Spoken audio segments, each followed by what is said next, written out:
నాలో నీవుండుటే నా ఆత్మీయ అనుభవమే పరిశుద్ధాత్ముని అభిషేకముతోని పరిపూర్ణత చెందిగా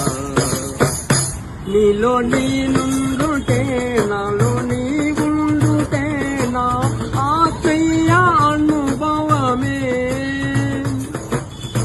పరిశుద్ధాత్మతో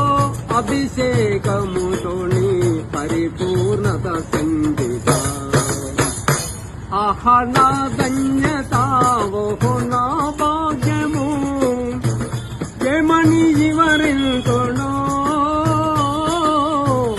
ఏమని వివరింతునో ఆహా నా ధన్యత ఓహో నా భాగ్యము ఏమని వివరింతునో ఏమని వివరింతునో నేనెందుకని నీ సత్తుగా మారితేనే యేసయ్యా నీ రక్తముచే కడిగబడినందున యేసయ్యా నీ రక్తముచే కడిగబడినందున నీ అన్నా